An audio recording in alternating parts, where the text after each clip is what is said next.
Esa es la transnacionalización, dicha de manera muy emocional, sin entrar a la parte teórica, académica. Son personas y familias que viven simultáneamente. La teoría del transnacionalismo desarrolla un concepto clave, que es el de la simultaneidad, vivir simultáneamente en dos lugares. Y eso es posible por la revolución electrónica que estamos viviendo nosotros. No me dejarán mentir ustedes que muchas de las decisiones importantes que se toman en las casas de muchos de nuestros lugares en El Salvador se hacen en negociación directa, vía telefónica o Magic Jack o Skype, con los salvadoreños que están en Estados Unidos. ¿Dónde va a ser la fiesta? ¿Qué le van a comprar? ¿Qué se va a poner? Las fiestas patronales, los migrantes se han convertido en gran medida los principales donadores de recursos para que se celebren las fiestas patronales en los caseríos empobrecidos de nuestro país. Y eso los migrantes lo hacen telefónicamente con el Consejo Municipal, con el comité organizador, es decir, estamos en una comunicación permanente, ese flujo permanente de convivencia y no solamente de dinero. El dinero está de por medio, por supuesto, y no tenemos remedio, es el quinto elemento. Se llama transnacionalismo. Esa es, dijéramos, la noción que hace posible, y es una cosa que lo mirábamos en la discusión que teníamos allá en Los Ángeles, a la que asistió Lorena. Si nosotros, el país va a tener una mirada mucho más integral y mucho más rica del país cuando integre la mirada transnacional sobre el fenómeno. O sea, la pobreza salvadoreña no es posible entenderla sin la pobreza de los salvadoreños que están en Estados Unidos, que para nosotros son gente que tiene un nivel de vida bastante más alto que el promedio nacional, pero que está habitando en cinturones de pobreza en Estados Unidos también.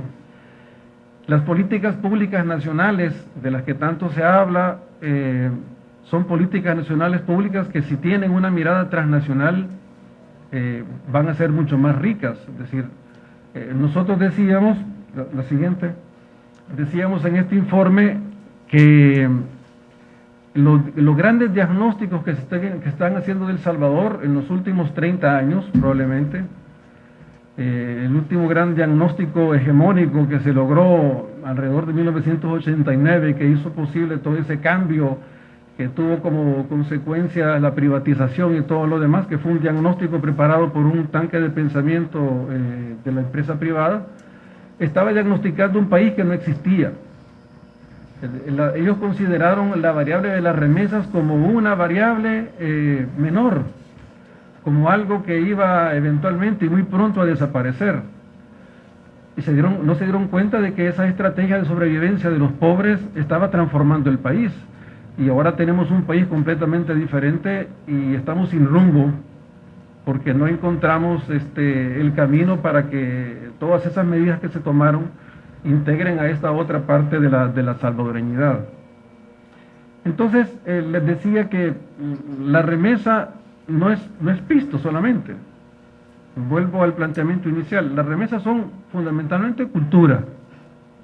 Y de ahí esto nos va a llevar al tema de la plática, que es el tema de las identidades, de lo que vamos a hablar un momentito nada más, porque este es un tema que a mí personalmente me apasiona mucho y de que podría pasar hablándoles 2 días enteros y no los voy a aburrir, ¿verdad? Sino que vamos a hablarlo de manera muy breve. Las remesas de dinero, dice el texto, son un resultado y a la vez un eslabón de una infinidad de decisiones tomadas por actores sociales, individuos o familias, en un proceso de negociación muy complejo que involucra a personas y grupos a ambos lados del giro del dinero, Estados Unidos y El Salvador. La remesa no es solo un acto económico, sino también expresión de complejas relaciones sociales y emocionales. Yo no le mando dinero a una persona estando tan lejos si no tengo con ella algún vínculo, algún lazo, alguna emoción, algo que me una a ella, algo que me identifique con ellos. Entonces la remesa, sin duda, es dinero, pero sobre todo la vamos a entender como un vínculo emocional, como un vínculo subjetivo, como un fuerte eslabón cultural que está moldeando nuestra forma de ser, nuestra forma de vivir, nuestra forma de pensar y nuestra forma de hablar. Entonces creemos nosotros que cuando hablamos de las migraciones, no tenemos solamente que explorar cuánto vino, si bajaron las remesas, si subieron, sino que tenemos que comenzar a explorar esto que llamamos nosotros, que llaman los expertos en estos temas culturales, las subjetividades.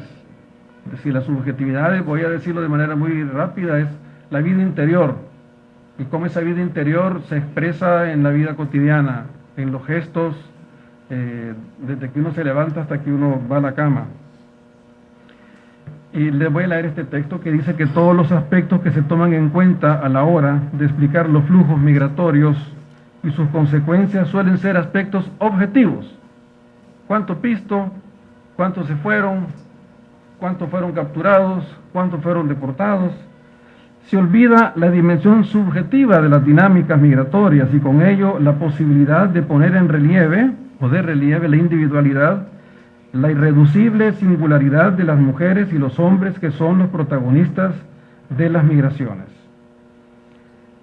Entonces, una vez hemos hecho esa reflexión, que está expuesta muy rápidamente en estas 4 láminas, 5 láminas que les he pasado, comenzamos a tratar de generar un concepto que nos ayudara a aprender esa dimensión tan compleja y tan inacible al mismo tiempo.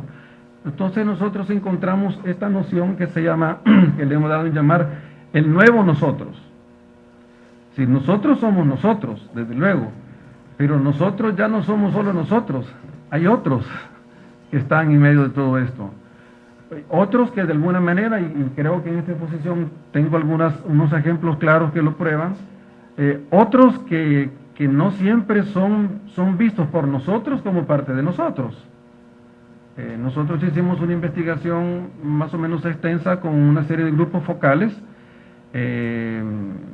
con empresarios, con encomenderos, que en ese momento había un grupo muy fuerte de encomenderos, gente que llevaba y traía encargos a familias en Estados Unidos y El Salvador, jóvenes políticos de todas las denominaciones y también indígenas. Y para nuestra sorpresa, una de las conclusiones a las que llegamos era que los políticos, por un lado, sentían que, y quizás me estoy adelantando un poco, luego voy a volver sobre esto, los políticos decían que los migrantes no tenían por qué decidir sobre el país si estaban tan lejos, no conocen este país, decían, ¿por qué vamos a darles un poder de decisión? La provocación que nosotros le lanzábamos a los políticos en ese momento era, lo que sí hacen los franceses es crear un parlamento de ultramar, lo tienen los franceses. Es decir, las comunidades francófonas que están fuera del territorio de la Francia tienen un parlamento de ultramar, donde son representadas esos grupos culturales franceses. Decíamos nosotros, ¿eso es posible en El Salvador? No, eso no saben del país, ¿verdad? Ellos están bien allá, pero mantengámoslos de lejos. Naturalmente, inclusive la población indígena, con la cual tuvimos un grupo focal muy interesante, participaron 2 etnias, con hombres y mujeres, muy mayores algunos, jóvenes algunos otros, fueron los más severos con el migrante. Ellos llegaron a decir que los migrantes eran la expresión de la mala semilla que estaba pudriendo El Salvador, porque los migrantes lo que estaban haciendo era pervertir las tradiciones más profundas de los pueblos originarios. Y que es complicado, ¿no? Nosotros tenemos un enorme respeto por la cultura de los pueblos originarios, pero lo que está ocurriendo tampoco puede ser visto únicamente con desdén. Y decían, estos son una prolongación de la conquista, ¿verdad? Entonces, o sea, nosotros no siempre miramos a esos otros como parte de nosotros. Ahí reside uno de los grandes desafíos culturales que tiene este país, que realmente asumamos a este gran grupo humano, que significa alrededor del 30% de la población. O sea, si aquí habemos 100 personas, hay menos, pero supongamos que había 100 personas, 30 o 27 los vamos a cortar de aquí y los vamos a mandar para Estados Unidos. Es significativo, es muy significativo. No sé si las estadísticas están un poco más adelante, pero estamos 5 veces por encima del promedio mundial y mucho más que el promedio latinoamericano de migrantes. Es decir, México, que es un país muy migrante, tiene en Estados Unidos alrededor del 4 punto y algo por ciento de su población en Estados Unidos. Lo que pasa es que como son tantos, ¿verdad? Pero es el 4% de la población. Nosotros tenemos el 27% de la población, siendo tan pequeños. O sea, es decir, es una cosa realmente fuerte. Entonces decíamos que la amplitud y el impacto de la migración en la economía, en la política y la cultura llevó a proponer la necesidad de construir un nuevo nosotros. Con esa propuesta eminentemente cultural, se intenta advertir que los salvadoreños del siglo XXI estamos viviendo una mutación que requiere de nuevas formas de representación colectiva, capaces de delinear la diversidad de identidades que están emergiendo. La idea de los salvadoreños que nosotros tenemos, les puedo asegurar que es anticuada. Si hacemos aquí un test y decimos cuál es su idea de los salvadoreños, con excepciones respetables sin duda, todos tenemos una idea de los salvadoreños que corresponde a una realidad de una sociedad que no es esa realidad de la que estamos hablando en este diálogo, es la realidad creada por los migrantes.